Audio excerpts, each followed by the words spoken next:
Welcome to the Deep Leadership Podcast. Today I'm joined by Laurie Sudbrink.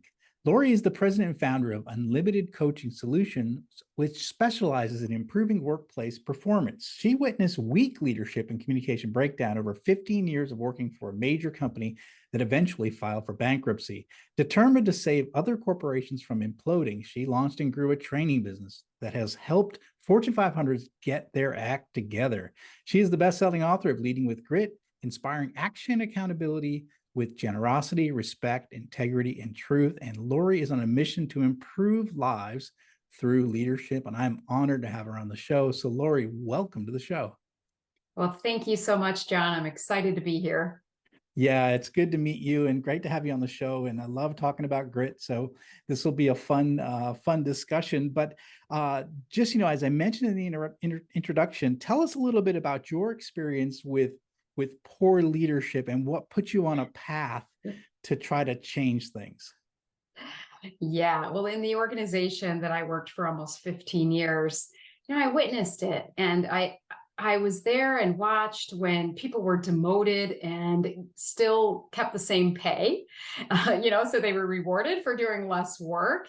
I watched and even experienced myself being thrown under the bus, being leaders not taking accountability for things, and just being wimpy, that wuss kind of leader, just not willing to speak up when things needed to be talked about. And as the organization needed to change, they weren't willing to be courageous and make those changes. And watching that and watching people suffer through that really inspired me to do this work.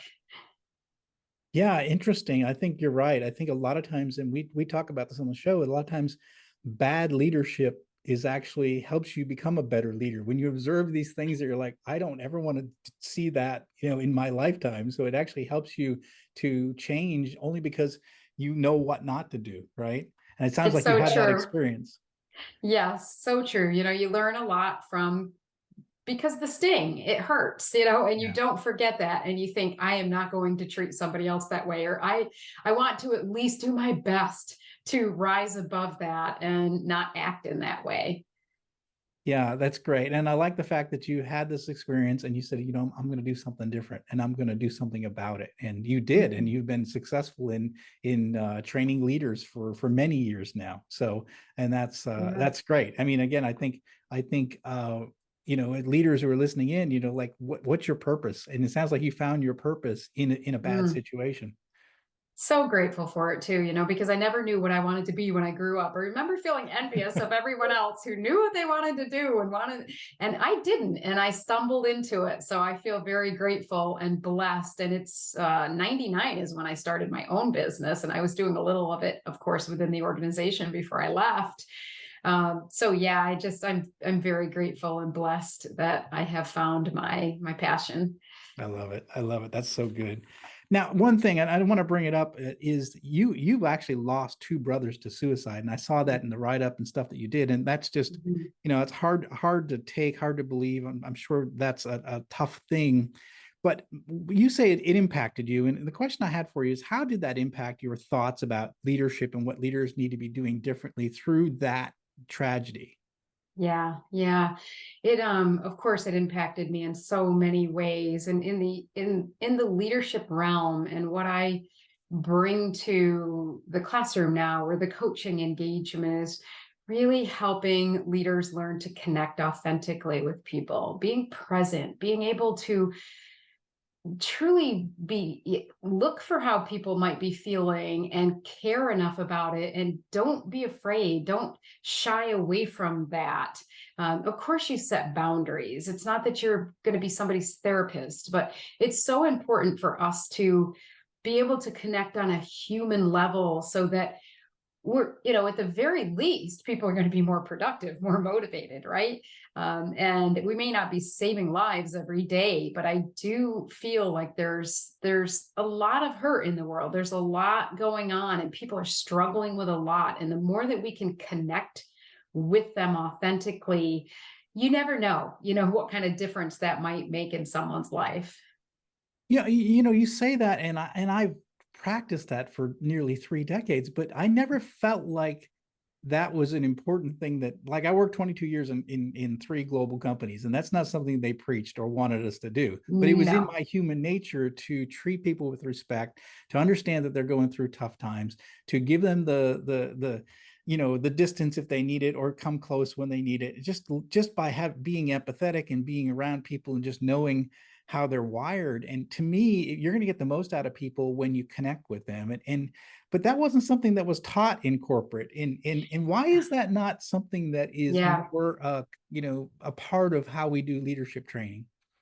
It's such a great point to bring up. And I do believe it is starting to be taught now Mm, because people are starting to see the value of emotional intelligence, mm, for example, and being able to really understand emotions and navigate through them for yourself, of course, so that you're not causing a lot of damage, but also being aware of that and helping other people manage through that. I don't think we were taught this early on or in the past because it was, as you're probably very familiar with, more of a command and control kind of thing, yeah, right? It was yeah, more top down. It was more it was almost like you had to be tough in order to be respected, and there was a dichotomy there. So mm, I think that for a lot of people, it doesn't come naturally. We can learn it. Contrary to popular belief, emotional intelligence, empathy is very learnable, as I'm sure you're well aware of, John. It will take some focus and some energy and some practice, but a lot of it boils down to shifting our thoughts and beliefs around it. If we feel like we're being too soft, then of course we're going to shy away from doing it. We've got to right. realize that the true strength is in being able to connect in that way Yeah. authentically with people. Yeah, Yeah. I definitely see that. Some people call them soft skills, and I'm like, well, if there's soft skills, how come they're so hard for people to figure out, So That's right. I've never been able to figure that out. So That's right. so you have a book called Leading with Grit, and I'm excited to talk about it. What inspired you to put pen to paper, get this book into the world? Yeah. Just getting a book out there was really the inspiration, was to be able to share this with more people, to be able to make it available for Mm, anyone who really felt motivated enough to implement this on their own. But I'll back up and say where it stemmed from was really from Don Miguel Ruiz of the Four Agreements. I'm not sure if you're familiar yeah, with him. yeah. Best-selling book. It's not a leadership book. It's a great life book. And he endorsed the front of my book. I worked with him personally for many years, and I was going to write a book based on the Four Agreements in the workplace, and did a proposal to the publisher with a certification for certifying, trainers for in the workplace for Four Agreements. And to my surprise at the time, but also luckily for me, they said no. They actually said, we want to keep those rights. We don't want that. They had the rights for Okay. that. So that was something that I learned in my book. Don't give those rights away. Yes, So it yes. was another benefit. But so that inspired me to take what I was doing and put it into a way that people could remember it. Mm, And people love acronyms and just something kind of catchy. And I remember my team at the time, there were 6 of us, and we were in a room brainstorming, and it had these walls painted with the whiteboard, yes, and we yeah. were writing words all over the place and having fun with it. And all of a sudden, these 4 words popped out, and it was grit. It was generosity, respect, integrity, and truth. And that's really how that became. I was doing the work for so long, but never really had a formula or a way to put it into, an easy way for people to remember. And that circumstance that wasn't too pleasant when it happened, when I got denied. I mean, it was pretty emotional at the time. Really turned into something amazing. So I love that story because one of the things that we think of, we want to go through life and just have successes, and we just want to be, everything works out great, everything smells like roses, perfect, but so many times the doors get slammed in our face, right? And we So make a true. shift, and it sometimes is the best thing that ever happens to Yeah. us. And I love that you shared that story, that you were denied the idea that you had this great idea, and it was just completely shut down. And you did a pivot and found something that you really, truly believed in and want to get it out in the world. And I just love that. And it's so good to hear, because and leaders that are listening in right now, that's a great lesson right there, is that maybe that door got shut, but that pivot that you make could be the greatest thing that ever happens to you. So I'm glad to hear that story. Thank you. Yeah. Yeah. Now you said GRIT is an acronym, and so explain exactly what GRIT is from your book. Yeah. So, old school grit, let's start there. Just Yeah. the word grit, because it can cause collateral damage, right? It's Right. important. I don't want to diminish the importance of it. We need it. Kids need it. We've got to learn to not give up, persevere, have our passion. But what happens is we end up just so hyper focused sometimes on one thing that we cause collateral damage in our lives. It Mm, happens to leaders all the time. It happened to me back in college. I was working full time. I was going to school half time. I had a daughter, so I was single single mom at the time. And I was so hyper focused on getting like magna cum laude, straight A's. It was crazy, really, what I was trying to do, because I had so many other priorities in my life. But for some reason, I was just thinking about that. And at the end of every semester, John, I would end up sick. It took me a few mm, semesters before I saw the pattern.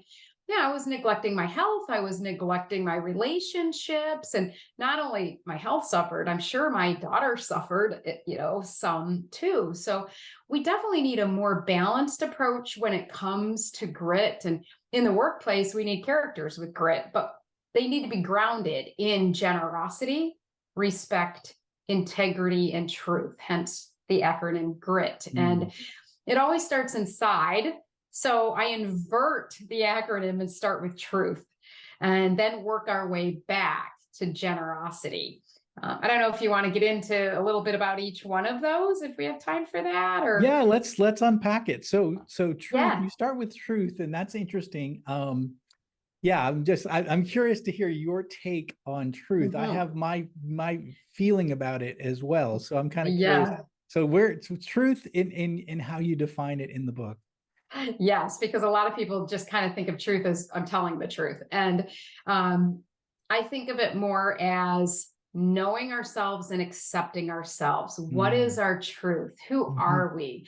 Our Yeah. strengths, our weaknesses. For example, in the workplace, we use a very simple and fun tool called DISC as a Yeah. starting point for teams to start to get to know themselves and each other. And do we know our passion, our purpose, just and accepting where we are. And if we want to change, great, no worries. We can make some change, but we need to be able to know ourselves and accept ourselves first. That's Mm, truth. And then integrity is aligning to that truth. So that would be the mm, telling of the truth. That would be staying aligned in a way, doing what we say we're going to do, put it that way. And if say we make a promise and we break that promise, well, we need to clean up the mess, right? We need to say we're sorry. We need to make up for that. We don't want to make a pattern out of that. And so integrity, it's not about being flawless. It's it's not that unattainable definition of perfection, but it's doing our best, mm. showing up, doing our absolute best, and taking action on things. So there's a chapter in the book for each one of these that really unpacks it a lot deeper than Oh we are yeah. today. But I'm just going to say, I imagine if you find your truth and you are, and it's aligned. In other words, you have integrity where you're living your truth and acting your truth. I imagine you're an authentic person. exactly, Yeah. exactly. And it builds trust, right? Like Right. truth and integrity definitely builds trust, and then sprinkle in respect, Yes. and then Yes. we've really got something, right? Because we've got to be able to respect ourselves first. And when we know ourselves, accept ourselves, align to ourselves, that's showing respect right there. And John, a lot of us have heard that simile of the flight attendant and self-respect. That Yeah. really happened to me. I can remember I used to fly a lot in the corporate job that I was in. And then I remember having my daughter on the plane with me for the first time. She was like 2 years old. And I literally had like this physical reaction when the flight attendant said to put the mask on myself before my daughter. And I remember thinking, whoa, that's so true, because we have to be able to take care of other people. Yeah. So we've got to respect ourselves before we can really expect to genuinely look after other people, respect other people, even, and Yeah. being able to respect that everybody's different, respect that we don't know their truth. We don't know, we can't make assumptions about what they might be feeling, what they might have gone through. This one's really deep. It has, a lot of facets to it. And then it results in generosity. So Mm. when we have our grit together, so to speak, we we kind of, we're free to really express ourselves the way we need to. We don't hold back. It's abundance rather than scarcity. You think about how many of the people listening right now think or have thought in the past, I don't have enough time. And we Yeah. all know that we all have the same amount of time, but it's how we spend it. And when we know our truth, we have our priorities set, we align to those, we show ourselves respect in others. It just kind of flows more naturally. We don't feel like we have to. We really want to. So Yeah. when we're having those one-on-one meetings, or we're going to give feedback or something like that, it's a feeling of wanting to, not a feeling of I'm forced to or I have to. Yeah, I like that a lot. I really do. I think that, it's funny because I don't really think of generosity when I look through leadership, but I was just thinking of my own story. I'm an entrepreneur. We have a small manufacturing plant here, but I always keep snacks in the break room. So Yeah. whenever, I'll stop by the supermarket on my way in and make sure we always have something that people can munch on. And I just had one of my employees today. He's like, I really appreciate you bringing in snacks, because every once in a while I got a sweet tooth and I want something after lunch. And I'm like, well, that's why I do it. I do it because I care for you guys, and and I don't even really snack too much on it, but it's more for you guys to do it. And I think when it comes to this, when you're living your truth and you have integrity, you're showing respect, the generosity, like you said, comes out of it. You just do it because you care for others. Yeah, it flows so naturally. And it's the little things like the snacks. It's, am I generous with my time? Am I Mm, not multitasking? Am I taking a few moments to look somebody in the eye? Am I yeah. generous with my compliments? Yeah. It's that kind of generosity. I love it. I love it. That's something that I hadn't thought of, and I really like that part of the grit model that you have. So it's something that I hadn't heard before, but I do think it does flow naturally through those three, and you get to generosity. So I think that makes a lot of sense. One of the things you probably know, you look at the data like I do. Gallup tells us that engagement is just it's trash. It's terrible. I mean, it hasn't really gotten better. If I looked at the data for probably 10, 12 years, and it's right around 60% of employees, 60 to 70% of employees are disengaged at work, and that number doesn't change much.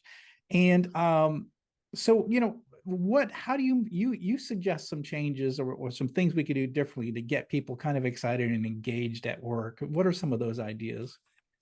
Yeah, leading off with what we just said, it's the simple things like just Yeah. being completely present with people, Mm, being genuine with them, connecting with them. But of course, we know not being overly friendly. We don't have to be everybody's buddy. It's yeah. important to, we might need to train ourselves to set boundaries as Yeah. well. Because I know for me, it was like when I was first a supervisor, I didn't engage enough. I was almost afraid of making, too Yeah. personal of relationships. And then I kind of went to the other end of the spectrum, and it was like, oh, I was so friendly. I was going out with them and hanging out with them. And then it got really weird and sticky when it came to accountability. It was, Yeah. it was difficult for me. So it's, it's really important that we find that middle ground. We find that way to be with people and connect with them. And it's having those regular meetings, it's Mm, having those one-on-ones and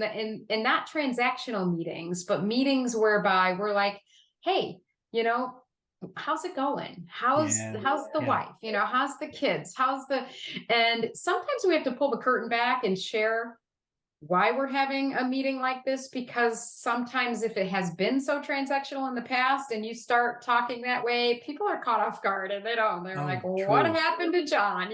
So yeah, you might say, something that I realized about myself, I haven't been connecting enough. I want to take yeah, some time and get to know you better. Just tell them, what you're yeah, doing. yeah. I like that. Yeah, you can be careful when if you've never been that boss that's been open and then you suddenly open, yeah, that's a problem. I never really thought about that, but that is true, right? Uh, Yes. but I think you're right. I love the idea of like how's it going? How are you feeling? How are things going? And then Yeah. shutting up and listening and just letting them have those opportunities to talk. I think our employees want to have a voice. They want to know that their boss cares, that Mhm. you're not just a number. You are someone valuable to the organization. I think when you take the time and you spend time with employees and you ask them those open-ended questions Yeah. and you shut your mouth, I think it's a valuable thing that we can do as leaders, because it lets people speak, and it lets them hear their voice, and we as leaders can hear a perspective that maybe we didn't hear or didn't know about. And I think Mm. that's really important. And I think those bosses that shut their door and they work on their to-do list or their emails and they don't connect, I think they miss out on this rich tapestry of knowledge that exists in their companies. They just sort of ignore it. And I that would be, like, to me, like torture. I love Yeah. that. I love what's going I on, can tell. yeah, Yes. and so I would be like tortured if I had to be forced to stay in my office all Yeah. day. So Yeah. When you were talking, it reminded me of another great thing that leaders can do to increase engagement is sharing their own experiences and yeah, stories of when they were vulnerable, right? And yeah, help people to see that A, I'm human, B, I'm approachable, and C, here's how I did it. Here's what I did. I like feel, felt, found. I can yes, imagine how you feel. I felt that way too when I was all I'm thinking about right now is like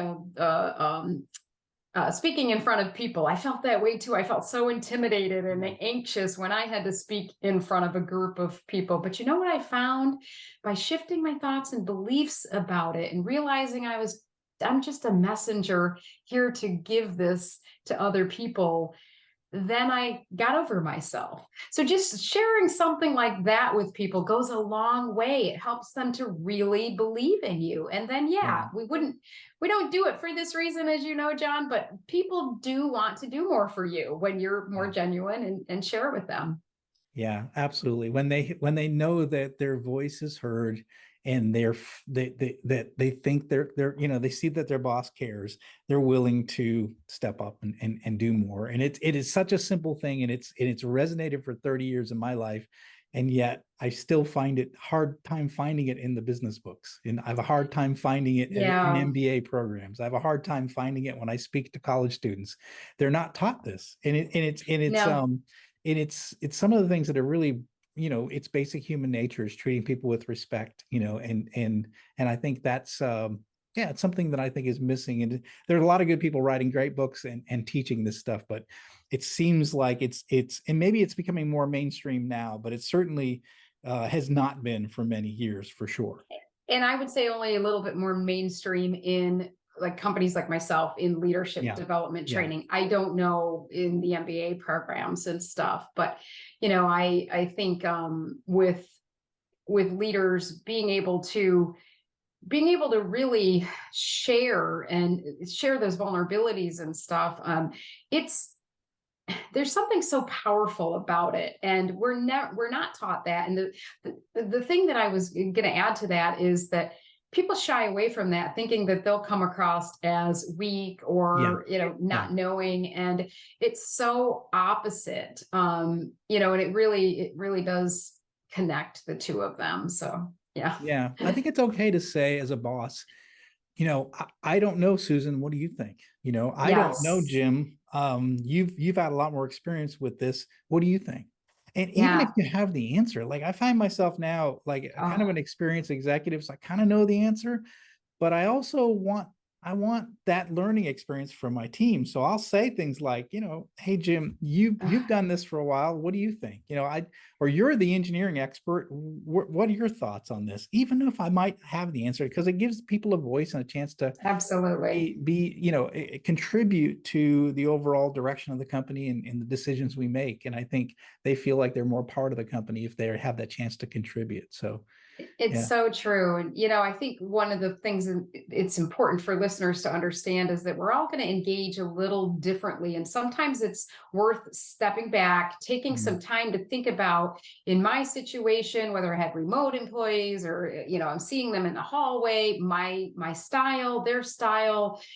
How can I engage better with them, and take a mm. few minutes for yourself and be more mindful of it, be more intentional about engaging with them, and you'll be surprised the results you see. Yeah. Yeah. I love that challenge. Leaders, you heard it. So connect with your people, see what happens. You use the term fearless vulnerability. I got to make sure I can understand my English here. Fearless vulnerability. What is that like? Being fearless with your Yeah, vulnerability. yeah. So it's not holding back, and and not being afraid to share that you made a mistake too, Mm, that weren't perfect all the time, that yeah. you're still not perfect. So that's Yes. another thing to consider. Um, it's not always about the past. Sometimes it's helping people to see that, yeah, I've got a little fear too. Yeah, I have that too. That ironically makes you look stronger than Mm, weaker. And the trick is to really be thinking about the other person, not so much just venting about your own vulnerabilities or needing to vent yourself, but it's, how can I help this person by sharing a vulnerability with them? mm. Because it's not, it's not like you're with your best friend and you just need to vent about something. It really Right. does need Right. to be intentional. And I think that's the difference. We sometimes see, like maybe on social media, people being so vulnerable and almost whiny sometimes that we want Yeah. to avoid it. We don't want to come across like that. And that's not what it's about. It's being able to go about as far as you would be uncomfortable with sharing something that has a lesson for that person, Yeah. so that they can grow and learn from that. But it might make you a little uncomfortable too. Yeah, absolutely. I think of like it, being like a parent. I've got two boys and I've messed up. Yeah. In trying to raise them, and I, make mistakes because there's no owner's manual. And when you get a kid, you just sort of figure it out. But I found myself apologizing, like I really screwed up there. I lost my temper and I shouldn't have. And you didn't do anything wrong. I just lost my temper. I was in a bad moment. And Mhm. I think when you're authentic like that, and you're willing to say you're sorry when you made a mistake, I think, and again, I think it makes you more human. It makes you more real. I think the people that are trying to be this fake plastic banana kind of manager, that they, like I'm a caricature of a manager and I'm not a real person. I just don't think people connect with those type of people. They connect with people who are authentic and who do screw up, and then occasionally say, I'm sorry, I lost my cool there. I shouldn't have done that.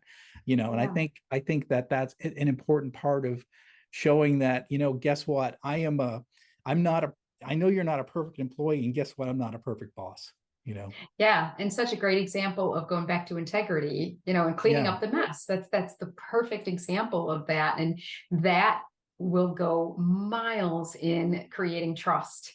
Yeah. Yeah. Yeah. I absolutely have seen that for sure. I believe that. So Mhm. what message would you like to leave to all the listeners who are listening to this conversation? They're like, I love this. I'm excited about it. Tell me more. So what kind of final message would you leave with them? Well, I would be remiss if I didn't say live and lead with grit, right? Right. But just being okay with being you, and Mm, showing up each day and doing the best that you can, and giving it your all, not too much, and but making sure that you're there and you're present and you're engaged yourself, because that's really what people are looking at. You are the example. I love it. That's fantastic. It's great, great way to close out this episode. How can listeners find out more about you, this book, and your company? Well, if you're on LinkedIn, I love you to follow me there and engage in conversation with me in the comments. Amazon.com/gritty stuff, GRITTYSTUFF. You can find all versions of my book, meaning audio, paperback, that kind of thing. And then my website is leadingwithgrit.com. Great. And we're going to put links in the show notes for all of those resources. This has been fantastic. Laurie, thank you for coming on the show. Thank you for sharing all this. I love this idea of grit with this generosity, respect, integrity, truth. I haven't heard it that way. And I love the fact you bring up generosity, because that's one thing we probably haven't touched on. We've talked about truth, integrity, respect, maybe, but I love how you tie in generosity as well. And that's sort of an outpouring of these three things ahead of it. I love that. I love this book. I love what you're doing. Thanks a lot for coming on the show and sharing all of this. It was truly my pleasure. Thank you for having me, John. Well, thanks again. Well, that's it for today. Thank you for listening to Deep Leadership. If you like this podcast, please subscribe and share so we can continue to build a world with better bosses. Until next time, this is John Reddy saying take care and lead well.